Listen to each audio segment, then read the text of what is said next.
dive deep into it or not. We're happy. But nobody can ever take away your love and your wisdom.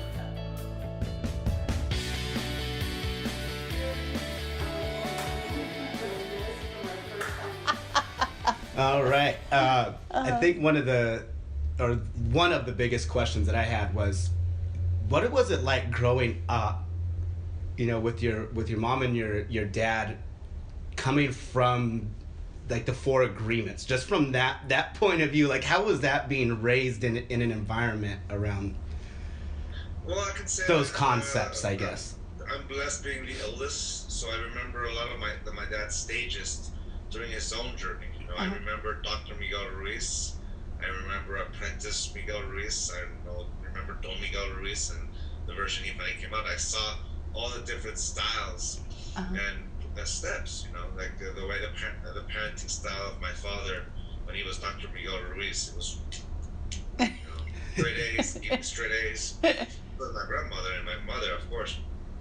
And then my father had his aha moment somewhere like around when I was young. And then he began to apprentice with my grandmother. So he had his medical practice during the week, and in the weekends he would go and apprentice with my grandmother. Then little by little, he started putting more attention to the family tradition. And he made the decision to let go of being a medical doctor, a surgeon to be exact.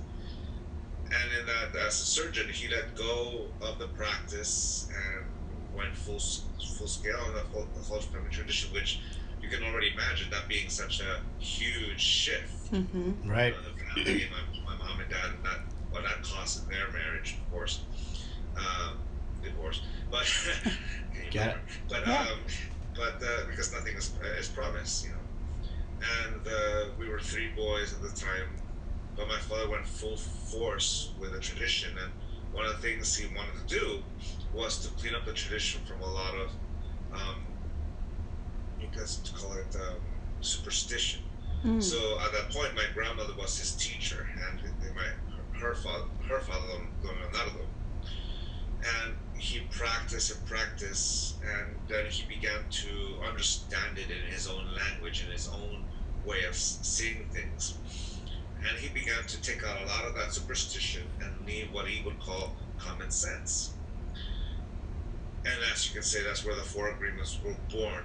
They can say that it's been there in the family tradition for many, many years, like generations, from Madre Sarita, who is his mother, who really is the figurehead, the spiritual head of the family. People would say that I'm walking my father's footsteps, but that's incorrect. All my father and I, my brother, all follow my grandmother's footsteps. It's her vision to share the tradition with a whole community.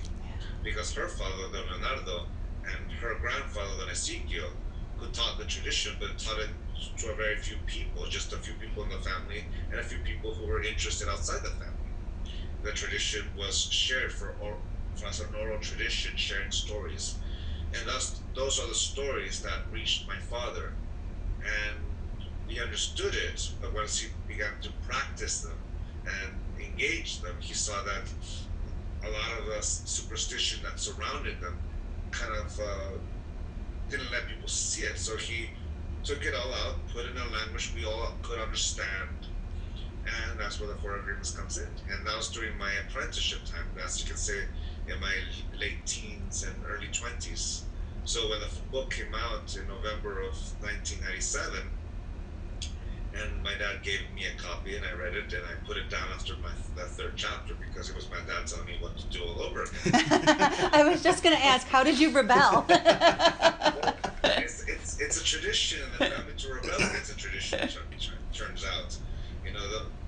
The thing about oral tradition is that it goes back as living memory. So Don Ezequiel, my grandmother's grandfather, who lived to be 116 years of age, wow. he practiced it the way one would imagine old Mexico to be.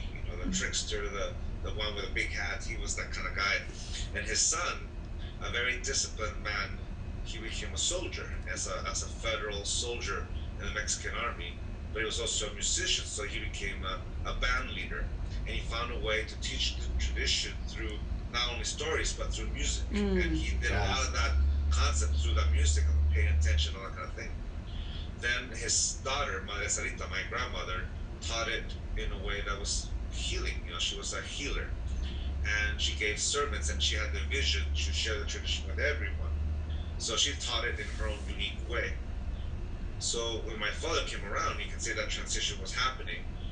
And my grandmother always said to us that each one will, until the tradition becomes alive when life teaches it to us. Right. If we practice it exactly like the way she did it, or when Ezekiel did it, or even the way my father did it, then we're killing the tradition because we're not letting life be the teacher. So we learn it through our everyday life. So when I was young, when I was my teens and early 20s, what does that have to do with my life? So my father rebelled against it through medicine. My grandmother rebelled against it, well, through family and all that, then not through being a soldier, but ultimately life begins to be our teacher. For me, in my case, I graduated from college, the bubble burst, I'm no longer working for grades, I'm working for life, and I'm experiencing relationships, and all of a sudden, I began to understand my grandmother's teachings and my father's teachings as something relevant to my life. It stopped being something in a history book or something in a museum. It became something practical, which is exactly what my father wanted to, in the first place, to teach us in a practical way, because when he first started, he taught that old symbology, that old tradition, and as he practiced, it morphed, it changed, it evolved into a language that we can all understand. In fact, we're here because of that. Yeah. So that you can say that we rebelled, wanting to engage life, wanting to engage our generation, and then we saw how the tradition became relevant in our life, how it helped us in our own life, how it helped me heal from my own wounds that conditional love left in my life. And I developed my own voice, just like my brother did, just like my father did, just like my grandmother did. Life became the teacher. It's so funny. We've been talking about that a lot recently with different people that we've either been interviewed or just lessons in life. How the lessons will stay the same, and I think this is important for a lot of people to know. The lessons stay the same, but it's our life experience that shows up when it needs to show up for us to learn that lesson or to be able to apply it. Yeah, so it's just like, as long as we're present and paying attention to everything, then we, hopefully we pick it up the first time. Some of us may take a little bit longer. It's like, oh yeah, I do remember that. At least you're honest. Yeah, no, so that's a great point. I appreciate that share. So I was listening to recently about you changing your whole life, not drinking, you're running and all of that. You look amazing. So can you step on and step into that a little bit with us? Sure. Well, it's all like an onion, For example, I've been going to Teotihuacan. My dad's quintessential teaching. Like, I would say that the biggest gift that my father has left in my life has been the practices we go to Teotihuacan rather than the Four Agreements. The Four Agreements are incredible instruments, but his journey's there, and every time I've gone, it's like peeling off a layer of the onion. All of a sudden you realize you're in your teens, you're not in your 20s, you're not in your 30s. And for me, you can say the beginning of that peeling of the layer was when I wasn't who I thought I was. Ego creates it's easy to see the function of ego as a function rather than just a conceptual. To me, the ego is creating an idea that by which we model ourselves, and ego is keeping that illusion alive. That's what the function of ego is. So when I realized that I am not that image that I project myself to be, that I began to heal myself first emotionally with my, healing from all the wounds that I had in my life, all my resentments, all that stuff, and I began to do the work. A dear teacher of mine once taught me that the key to enlightenment is effort. And then from my experiences, discipline is remembering to apply that effort every day, and success is following through. That's the teaching, and that's life teach me afterwards. Discipline is remembering to apply that effort every day, and effort just simply is the energy, the ability we have to use the energy that animates this body, that animates this mind to manifest something. That's what allows us to create things in life. Yeah. So it starts there. I began to heal my own relationship with myself. Then I began to apply that with my wife and my kids. And then little by little, I wasn't really taking care of myself physically or emotionally, whatever. Well, I was taking care of myself emotionally, but not physically. I kind of put that on the back burner, relying on my 30s to see. That's, to relying on youth. That's what we did in our teens and 20s, right? Why not 30s? And then as I practiced that and I began to get better at developing my own discipline with things, I began to apply that with running. And it all started because I goaded a couple of friends of mine to do a race called Tough Mudder. They did it. Oh, that's tough. I was recovering from an injury. Like 2 years prior, I had injured both ankles because I was sitting exactly in this position that I'm in right now, a pretzel. I actually unfolded myself, but I was in that position for way too long, working on a computer exactly like this. I got up and both legs were asleep. The nerve had been pinched just enough that when I stood up, I just felt two sticks underneath me, and I crumbled to the floor. And luckily I didn't break anything, especially the noggin, but I definitely severely twisted both ankles because of the ankle, the way I felt. So I went to physical therapy. I went through all this stuff, and I had to relearn how to walk. I had to relearn how to do all these things. So when I was going my friends, I was still going through that whole process. So when they did it, I signed up that day because when you finish that race, you have this window where you can you can register. So I registered, and I began to run to prepare myself for this race. And when I first started, I was only able to run a mile or two.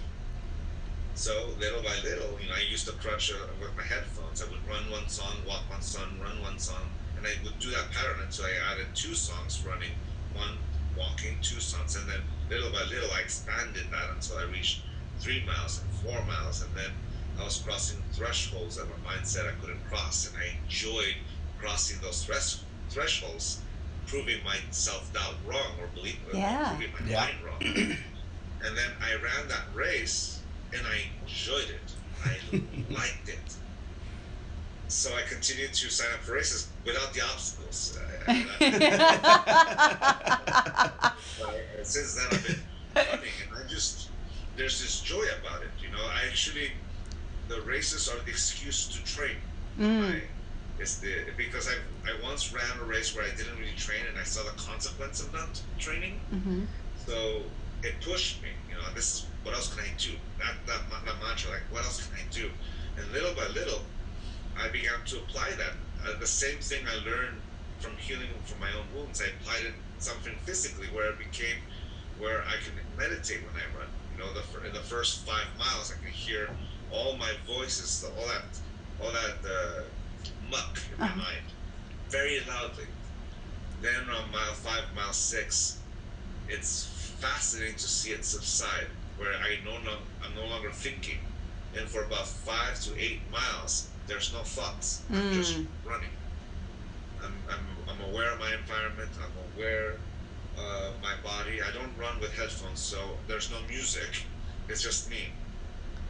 And then my mind comes back towards the end of the run, trying to help me. It comes back as my ally. It comes back helping me to run the last 3 miles. I learned how to apply my discipline. And I say this because a little over a year ago, maybe a year and 3 months ago, I was waking up with heart palpitations in my heart. And luckily enough, I was able to cancel things out. I knew I had sleep apnea. And my dad's heart attack, when he suffered a heart attack at the age of 49, was between the hours of 3 and 4 o'clock in the morning, and that's exactly when my heart palpitations were happening.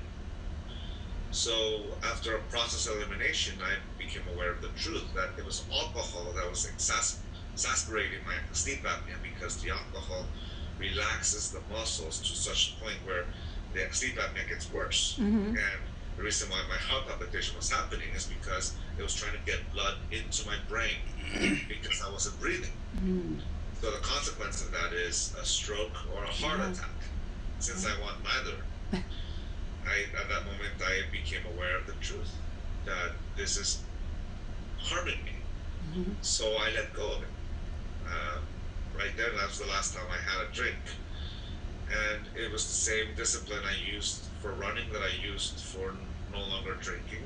Mind you, I don't have the disease. I let go because of the choice. I still have the sleep apnea, and that's the Russian roulette. But I began to apply the lessons that I've learned throughout the tradition in a way that's practical, and it's been helping my life. I've lost 20 pounds. Yes, last night I ran 17 miles. Wow. That's a big difference from one song. in December, so wow.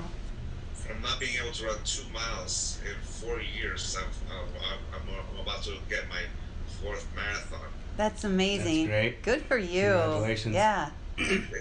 And it's so great with doing that is because there's so many people who think that they can't because of their age or their circumstances, and it's a mindset to change it. Yeah.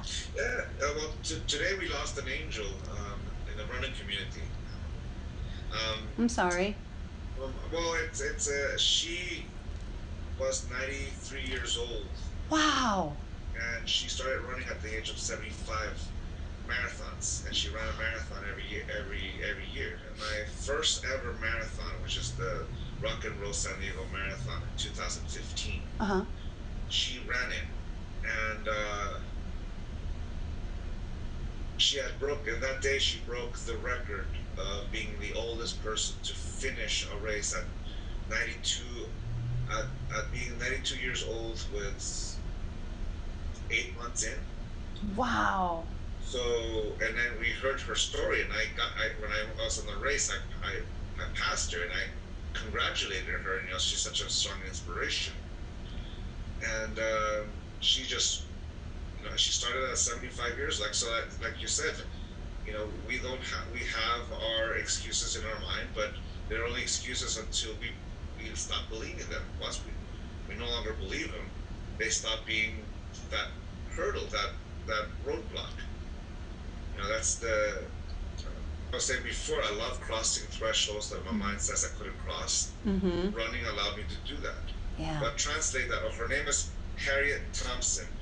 She was the oldest, but she died at 94. That's her right there. Aww. Oh, that's great. That's phenomenal. That's the picture from that very first marathon. Wow. And she was 94 years old, but it taught us exactly that if we say, I'm 75 years old and I can't run a race because I'm 75 years, Harriet just proved us wrong. Right. and when the first time I crossed 5 miles in my running, my mind said, that's the threshold. What else can I do? Yeah. And what I like about this is that translate that to anything in life. Yeah. It'll change your life forever. Yeah. Like crossing thresholds that the mind said couldn't be crossed. And it's a mind that believes the self-doubt, believes those ideas. Then for as long as we believe them, they will be an obstacle. But here's the thing. The truth exists whether you believe it or not. It exists with or without me. That's the thing about truth. But a belief only exists for as long as you say yes to it. As soon as you change that yes to a no, it ceases to exist, which means it's an illusion. So those beliefs that we think that we're not good enough, that we're not worthy of it, that will make them true for as long as we say yes to it, because we believe it. Right, absolutely. When I remember starting, I had the same doubts, that pinched nerve that I had that injured me. For the longest time, I really thought that was a hindrance. And same thing for that food or the drink or whatever. The easiest thing to let go of something is when we no longer want it in our life. Yeah. It's true. It's true. And that's what makes it easy. In Yeah. that moment of clarity, we have an action. You see, a moment of clarity without any action is just a thought that passes in the wind. A moment of clarity followed by action becomes a pivotal moment in our life. And for as long as we're alive, anything is possible, including changing a no to a yes or changing a yes to a no. It's all up to us and what we decide to do and create. Love It's it. so true. And I think there's just so many people that they allow that or see that lesson. It becomes a belief that they say yes to for so long. And then and it can be scary though to say yes to that first action step for no matter what it is. So any advice to those people that are out there that are like, even if it's just something like, where do they start? Like, where would you recommend that they start just to taking something to start to say no to their beliefs? Because like for you, right, it could come from anything. It could be it was the nerve at first, and then it, believing it was the nerve, then it was the ankle, and then there was probably a lot of things that you recognize. Being able to answer this question, what do you want out of life? Nobody gets to answer that but you. Yeah. I remember when I was 28 and I was working in the film industry, and I was working, like I'd gotten into a crew where I was working consistently. And then I asked myself, well, what do I want my 30s to look like? Well, I want to be a father. Well, what kind of father? Because anyone can be a father. What kind of father do you want? Well, I want to be the one that's there. I want to be that kind of. So I decided to let go of the film industry because after that point, every job I had was my last gig. That's the thing about the film industry. Even my friends who are at the very top, every project could be their last projects, and your shortest days are 14-hour days. Those are your shortest days. So to be a father in that kind of circumstance, and the kind of father I wanted to be, I decided to let go of it. And it was around that time where I was making my whole life decisions. I was actually putting into practice everything I was learning. What do I want my next 5 years to look like? What do I want my next 10 years to look like? For example, when I had the heart palpitations a year ago, I didn't have my usual excuses that I'm in my teens or 20s, even 30s. I'm 40 years old. I'm in the zone. This is for real. So do I want to continue with this, or do I want to make a change? And I made a change because I was honest with myself. Well, that's the thing. Part of our problems that we work with for agreements is that we are so used to domestication that we'll corrupt all of it. And we begin to lose our trust in ourselves. That's what domestication is. The main problem that the four agreements faces is conditional love, which is the result that domestication has. Domestication is a system of reward and punishment by which we model the behavior of an individual. If you live up to expectation, you get the reward. And if you don't live up to expectation, you get the punishment. And since we are emotional beings, that reward feels like acceptance and the punishment feels like rejection. So we create all these goals. It says it has to be this way, it has to live up to this thing. We're always chasing this elusive carrot. And then you realize that it's all an illusion. It's just someone tried to motivate us with conditional love, with their acceptance, with conditional I love you if. And somewhere along the line we lost confidence in our yes and our no, because what happens if I get it wrong? What happens if I get it right? And all these things, and we forget that we're living life. So in those moments of being honest, what do I want my life to look like? Is it going to be a result-driven life, or is it going to be a journey in life? Because for me, running a marathon, you don't run it that Sunday on December 3rd. You run it 18 months, or in my case, 4 years. And it's the journey. So if you're going to love yourself only if you qualify for Boston, which is to run a marathon in 3 hours and 15 minutes, and you don't accomplish that, then you're going to reject yourself, you lazy, and then you're going to berate your brain until you do. But you only find that success for that little bit, because as soon as you accomplish it, you just up the ante. But what if you enjoy the whole journey? What if you enjoy waking up and listening to your body say, today I'll run it at pace, today I'm going to take it slow, but I'm going to cover the distance. I have a little bit of an ankle injury, I'm gonna change my stride to accommodate it, to actually be physically present and enjoy this moment. Because all of a sudden it's not about the end result, it's about the journeys. The end result is just the excuse to do something we love to do. And that's how we answer the question. What do I enjoy doing? My father saw being a medical doctor as a surgeon being in a treadmill. It's just same thing, symptom after symptom after symptom, and never finding that root cause. And he wanted that root.